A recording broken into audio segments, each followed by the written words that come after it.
The Velkarn Dominion's message was not a request. It was not a declaration of diplomacy. It was an ultimatum.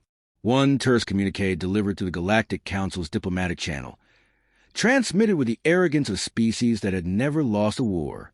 It contained no honorifics, no flourishes, no consideration for protocol. A single sentence: humanity will submit or burn. No one in the council chamber was surprised.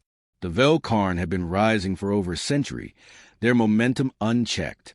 One empire after another had folded beneath their brutality. Their expansion was not strategic, but ideological. To the Velkarn, conquest was sacred. War was worship. Peace was rot. Subjugation wasn't just policy. It was scripture. Most species learned to kneel early. Some fought, only to be crushed and erased. The Dominion's history was built atop the ruins of countless sovereign civilizations. But this time, their ambitions had reached too far. They had targeted Earth. And Earth did not kneel. The response came 23 hours later, delivered by a single envoy. No fleet moved, no missiles launched, no war banners unfurled. Just one file marked formal response, sole coalition. It named a single human representative, assigned for direct in-person negotiation. His credentials were civilian, not military, not intelligence, not a soldier, a diplomat. His name was Elias Corvus. To most of the galaxy, it seemed like weakness. Earth, faced with a blood empire, had responded with words. But those who knew Earth well, those who had survived their wars, those who had seen what Deathworlders do when backed into corners, recognized the danger immediately. The humans weren't afraid. They were precise. Elias arrived without a fleet, without escort, without weapons. His shuttle bore no markings. The Dominion received him with contempt, thinly veiled as ceremony. He was escorted through halls built to intimidate. Polished obsidian floors, towering columns, statues of fallen enemies whose bones were entombed beneath the marble. But Elias did not flinch. His pace did not change. The Velkarn were used to fear. They drank it, breathed it, yet something in the human's silence unsettled them. He didn't posture, didn't plead. He listened. The High Council of the Dominion convened in the Grand Chamber. Elias was brought before them like an insect. 12 warlords presided, each a veteran of extermination campaigns. Their armor still bore scratches from their enemies. Some wore teeth on chains. The room reeked of blood and pride. Elias was given leave to speak. He began with a question. "Is your ultimatum final?" Murmurs. One of the warlords barked laughter. Another asked if Earth's champion had a death wish. Elias stood still. No emotion, no change in tone. He repeated the question. One of the elders snarled. "You were sent here to beg for your species." "Speak, beggar." "I was sent to make Earth's position clear." Elias replied. "War is not our preference, but submission is not an option." The warlords leaned forward. One hissed. "And what do you offer instead?" "Surrender in stages." Elias met his gaze. "We offer mercy in exchange for your withdrawal. A total cease in hostilities. No further expansion. No interference with Earth or her allies." Laughter exploded across the chamber. One struck the stone table with his gauntlet. "You come here alone, without power, and dictate terms to us? Who do you think you are?" "I think I'm the only thing standing between your empire and extinction," Elias said. The laughter died. "Is that a threat?" "No," Elias replied. "It's a reality you haven't yet understood." The chamber vibrated with rising tension. Elias was ordered to leave. He declined. He requested audience with the Velkarn king directly. The council debated whether to kill him, whether to use him as leverage, or send his corpse back as message. Ultimately, curiosity prevailed. King Arkanjir was not accustomed to requests. He did not grant audiences to emissaries. But Elias was not an emissary. He was something else. And the king, brutal, ancient, unbeaten, decided to look this curiosity in the eye. The throne room was cavernous, crowned with a biometallic throne crafted from the skeleton of a conquered monarch. Arkanjir sat cloaked in the living armor of a Zalthian war beast, its muscles still twitching with residual nerve current. He stared down at the human, who dared to meet his gaze. You are the representative of Earth? The king asked, voice deep as seismic pressure. I am, Elias replied. You came without arms, without ships, without leverage. You offer peace with nothing behind it. I offer peace backed by everything Earth is willing to do, Elias said. The king rose, towering. And if we decline? Elias's eyes narrowed slightly. Then I give you this message, Your Majesty. You will not conquer Earth. You will not outlast our response. We are not like the others.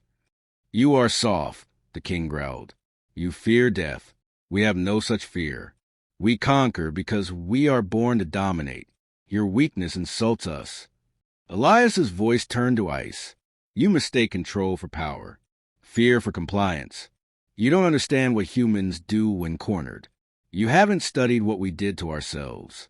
We are not afraid of you, but you should be terrified of us. The king laughed. It echoed like thunder. Leave. I will speak no more.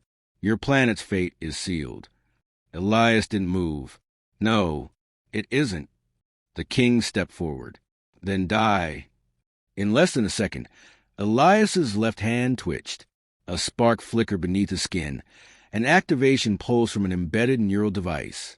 It bypassed the king's armor, ignored his genetics, and overloaded his cortex. The Velkarn monarch convulsed. A second later, he collapsed, lifeless. Silence fell over the room. No one moved. The guard stared in disbelief. Elias stepped back, lifted his wrist, and deactivated the device.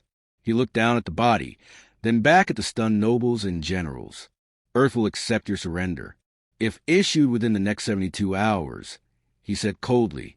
Otherwise, we will consider you stateless aggressors, and we will respond accordingly. He turned and walked out. No one stopped him. No one could. By the time his ship left Velkarn space, 12 factions had already begun deliberating whether to declare internal war for succession. Some called for vengeance. Others demanded immediate surrender. A few whispered what none dared speak aloud. They had poked a death world and drawn blood. Not from a soldier, not from a general, from a diplomat. And if this was Earth's diplomat, what would their warriors be like? The broadcast of the king's death was leaked within the hour. The footage showed no fear, no hesitation, no arrogance. Just a man acting with precision and finality. No speeches, no threats. Just a quiet, brutal end to an empire's illusions. Across the galaxy, responses varied. Some called it terrorism. Others called it brilliance. Earth issued no comment. The council demanded answers. They received none. The humans had made their point, and said no more. The Velkarn Dominion, once thought indomitable, now stood fractured, not from fleets or bombs, but from a single human's hand. What terrified them most wasn't the killing. It was the ease, the velocity, the clarity, the logic behind it. The diplomat hadn't assassinated their king out of rage. He had done it because it was efficient, necessary, because to Earth, survival was not a matter of honor, but inevitability. And this was just the beginning. The throne remained vacant for 3 full planetary cycles. That fact alone was unprecedented in Velkarn history. No succession rites were performed. No blood duel was called. No declaration of retaliation issued. The ruling caste stood paralyzed by a paradox their culture had never prepared them for. A human diplomat had killed the king and walked away. Not in a war. Not in secret. Openly. Publicly. With no army at his back. The entire Dominion struggled to process it. The Velkarn were built on strength. Hierarchy was determined by violence. Dominance was sacred. To fall in battle was noble, but to be killed without the chance to retaliate, by a species or doctrine deemed weak, shattered the very foundation of their social order. The king had not been defeated. He had been removed. The nobility convened in emergency circles, screaming doctrine, tradition, revenge. But none could agree on the next course of action. The primary bloodlines accused each other of orchestrating the assassination. Some factions claimed Elias Corvus had been aided by internal traitors. Others whispered that the humans had developed God-killing weapons, capable of bypassing any known defense. Conspiracy eclipsed coherence. Within days, a dozen minor systems under Dominion control revolted. They had been waiting for weakness. The news of the king's death spread faster than fire. Rebellion movements surged. Suppressed people saw in the human diplomat not a killer, but a signal that the age of Velkarn invincibility had ended. Weapons caches were unearthed. Flags once burned in shame were raised again. The Empire's perimeter cracked. Inside the inner worlds, high-ranking generals issued conflicting orders. Some wanted immediate retaliation. They advocated for a full-scale strike on Earth. Others warned that Elias's act had been strategic, not symbolic. That Earth had simply bypassed war altogether and exposed a flaw no other species had ever seen. They argued that the humans were playing a deeper game, one of psychological annihilation rather than territorial conquest. A strike team was assembled to hunt Elias Corvus.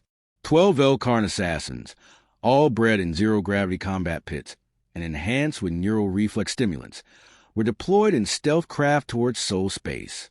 They never arrived. The entire unit disappeared en route. No debris, no distress signals, just silence. Earth issued no statement. But 23 minutes after the Velkarn Council learned of the missing strike team, every classified military command node in the Dominion received a simple message: attempt denied. Panic spread through the highest echelons.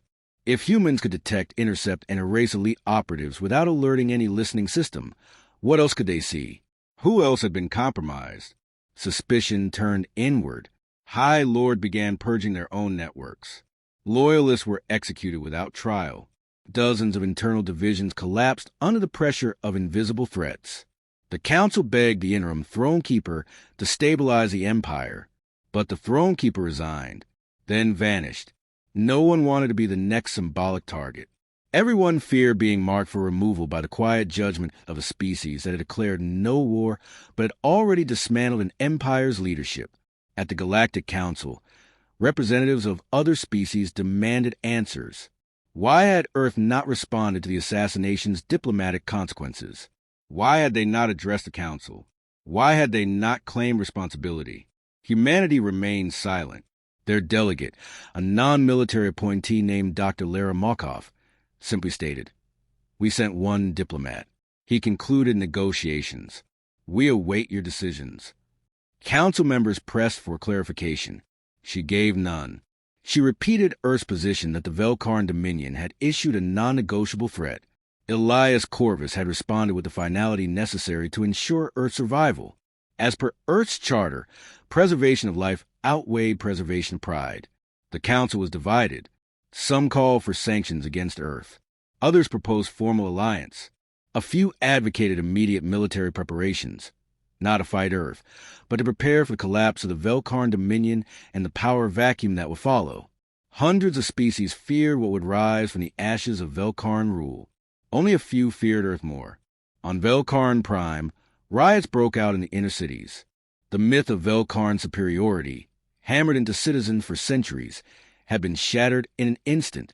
Without the king's iron grip, and with contradictory orders from factional command, food supplies dwindled. Military garrisons turned on each other. Entire fleet sectors declared neutrality or defected. Some attempted to form their own successor states. Most failed within days. Former subject worlds issued declarations of independence. Earth remained silent. Elias Corvus returned to Sol space and was escorted directly to the secure debriefing zone in the Pacific Continental Union.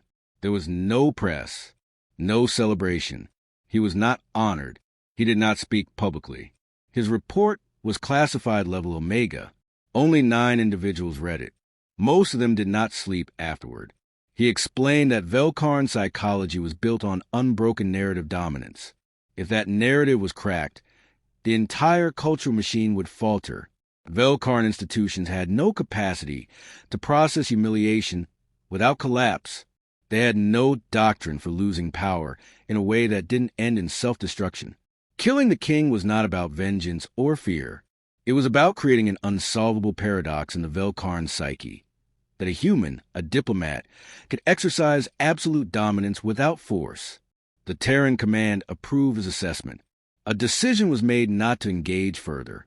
There would be no occupation, no conquest, no direct interference in Velkarn internal affairs. The damage had already been done.